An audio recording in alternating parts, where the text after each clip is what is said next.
बिस्मिल्लाहिर्रहमानिर्रहीम। अस्सलाम वालेकुम। जादू से कत्ल। सवाल: 4 महीने पहले मेरी छोटी बहन वफात पा गई जो 10वीं जमात की तालबा थी। कोई खास बीमारी न थी जिसका मैं यहाँ जिक्र करूँ, क्योंकि डॉक्टरों का यही कहना था कि कमज़ोर है, उसकी खुराक का ख्याल रखें। बावजूद अच्छी खुराक के वो दिन ब दिन कमज़ोर होती चली गई। वफात से 2.5 महीने पहले टांगों में वर्म आ गया जिससे चलने फिरने से माजूर हो गई। टांगों में शदीद दर्द की वजह से उसने बहुत तकलीफ उठाई। कुछ शवाहिद और डॉक्टरों की रिपोर्ट के मद्देनजर रखते हुए हम ये मानने पर तैयार हो गए कि ये काला जादू हुआ है। जो भी दवा दी जाती है वो उससे और ज़्यादा बीमार होती है। PAF अस्पताल सरगोदा में मुआयना करवाया मगर उन्हें भी बीमारी की कोई खास वजह समझ में न आई। अब हमारे घर में इस बात का यकीन कर रहे हैं कि उसे जादू के जरिए मरवाया गया है। एक मोहतरम प्रोफेसर साहब के सामने ये मसला रखा तो उन्होंने कुरान और सुन्नत के हवाले से उसे सच साबित किया और कहा कि इमाम शाफई और इमाम हम्बल जादू के जरिए कत्ल करने वाले को वाजिबुल कत्ल करार देते हैं।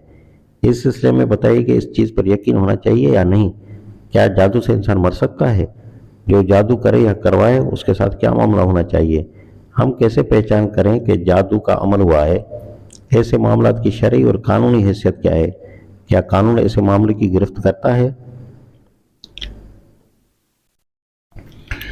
जवाब: मौलाना अब्दुल मालिक।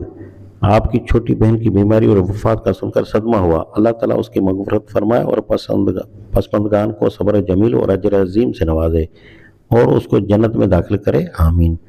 जादू एक हकीकत है और उसके असर से एक आदमी बीमार और फौत हो सकता है, लेकिन ये बात कि फलां शख्स जादू से फौत हुआ है और फलां ने उस पर जादू किया है, इसी तरह साबित होगा कि जिस तरह कत्ल साबित होता है।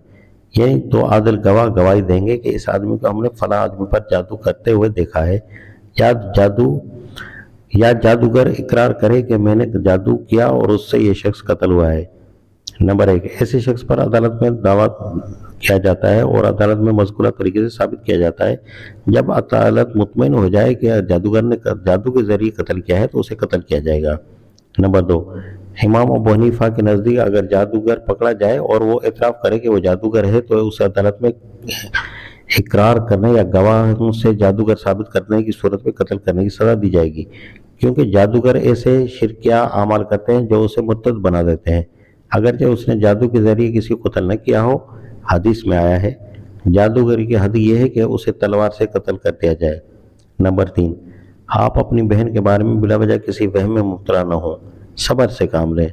हमारे मुआशरे में जादू बहुत कम है, इसलिए कि जादू में शैतान की पूजा और परस्तिश करना पड़ती है, उसके नाम की नज़र और न्याज देना पड़ती है, गंदगी में मुलविस होना पड़ता है, नमाज रोज़ा और इबादत तर्क करना पड़ती है और गैर अल्लाह की परस्तिश करना पड़ती है। एक कलमा गो जो दीन की समझ रखता है वो जादूगर नहीं हो सकता। लोग दुकानदारी के तौर पर अपने आप को जादूगर जाहिर करते हैं और कमाई करते हैं। ऐसे लोगों को तहज़ीरी सज़ा दी जाएगी और दुकानदारी से रोका जाएगा। ये हकीकत में जादूगर नहीं होते, इसलिए कि उन पर मुकदमा चलाकर जादूगर की सज़ा नहीं दी जाएगी, बल्कि शातराना चालों के ज़रिए बुराई को फैलाने और नाजायज़ कमाई का धंधा करने की सज़ा दी जाएगी। है कामुल कुरान।